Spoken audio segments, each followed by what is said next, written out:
ഒരു ഫാമിലി നടത്തുന്ന ഒരു തട്ടുകടയിലാണ് ഞാനിപ്പോൾ എത്തിയിരിക്കുന്നത്.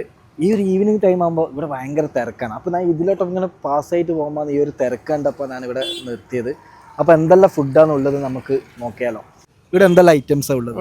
ഉഴുന്ന് വട, പത്തരി, പരിപ്പ് വട, കപ്പ, പുട്ട്, ദോശ. പിന്നെ പുറമേ എന്ന് വെച്ചാൽ ചിക്കൻ പാർസ്, ചിക്കൻ പൊരിച്ചത്, കടല ഫ്രൈ, പിന്നെ മുട്ട ആംപ്ലേറ്റ്, ബുൾസൈ എല്ലാം ആയിട്ട്.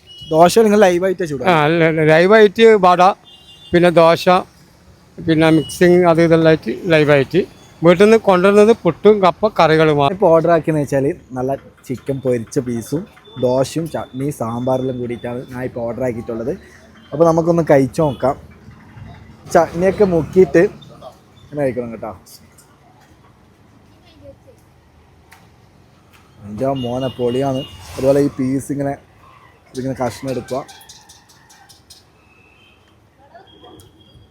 സെറ്റ് കോമ്പോ കേട്ടോ. പുട്ടിൽ എന്തെല്ലാം മിക്സ് ചെയ്യാം? പുട്ടിലും അതേപോലെ തന്നെ ചിക്കനും പാർസും കടലയും മുട്ടയും അതേപോലെ തന്നെ മിക്സാക്കി. കപ്പയിൽ എന്തെല്ലാം മിക്സ് ചെയ്യുന്നത്? കപ്പയിൽ ചിക്കൻ മിക്സാക്കും, ചിക്കൻ പൊരിച്ച മിക്സാക്കും, പിന്നെ ചിക്കൻ പാർസ്, കടല, മുട്ട. ഇതിൻ്റെ കറക്റ്റ് ലൊക്കേഷൻ അശോക് ഹോസ്പിറ്റലിൻ്റെ മുൻവശം.